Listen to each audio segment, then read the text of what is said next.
How do I start investing my savings at the stock market? And what are the most important steps to consider? This will be the topic of this new video, giving you a 5-step guideline for your own investment approach.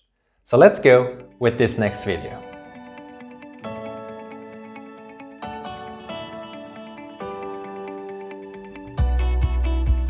Hi everyone, my name is Sven and I want to show you with my videos that taking care of your personal finances don't need to be complicated.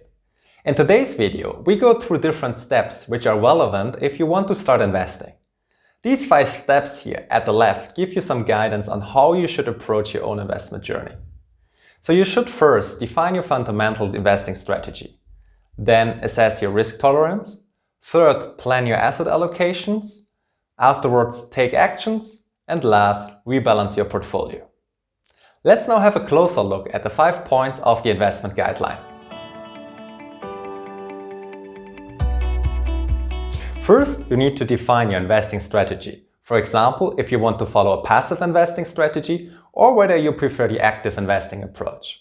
Why the passive investing strategy is, in my opinion, more advantageous and convenient, I already explained in one of my older videos, linked here at the top and in the description below.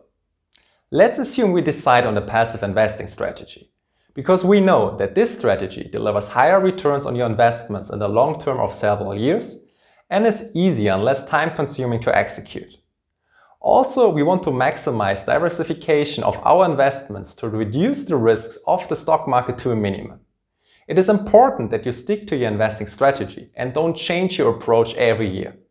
You should understand your strategy and feel comfortable with it, so that even in crashes or new upcoming trends, you always act on the basis of your defined strategy. In the next step, you need to assess your own risk tolerance and decide how much risk you are comfortable with. Your investments at the stock market should never trouble you, so that you can still sleep at peace at night. Therefore, you should build your emergency fund before even starting investing at the stock market, so that you have a safety net for bad surprises and other bigger costs occurring in life. If you want to learn more about emergency funds, check out one of my other videos, which is also linked here at the top and in the description below. How much risk you want to take is highly dependent on your personal character and your current life situation.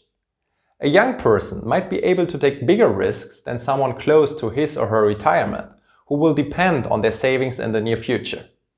Also, depending on your job security, you might be able to take more or less risks, because you need a bigger safety net in case of a possible job loss or drop in income. Highly related to your personal risk assessment is the following asset allocation.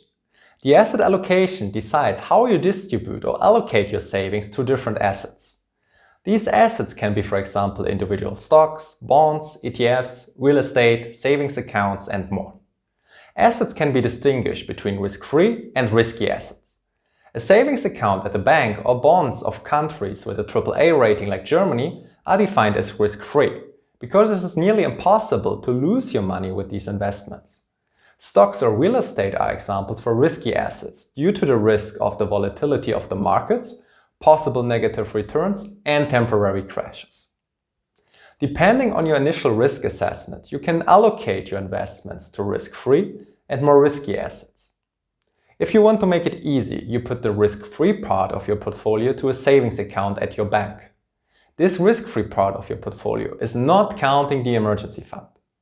The remaining savings you can then invest with the help of 1 or 2 ETFs at the stock market, building the more risky part of your portfolio.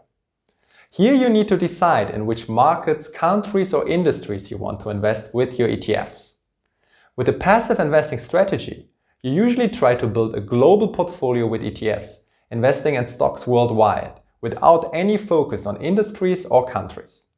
There's no such thing as a perfect portfolio, but in one of my further videos, I will give you some examples of possible allocations and also share my own portfolio with you.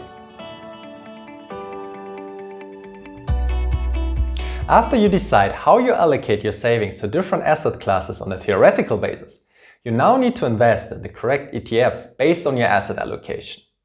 At this stage, you should know what percentage of your investments should go to which asset class. For each asset class, you also need to know in which countries, industries or markets you want to invest.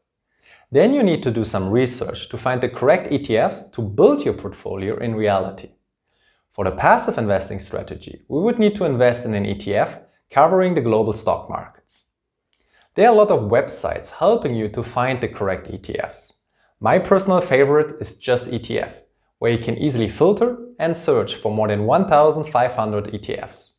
How to use Just ETF and how to find the correct ETF will be also covered in a future video. At this stage, you should have your portfolio set up, and the main work for a passive investing strategy is done.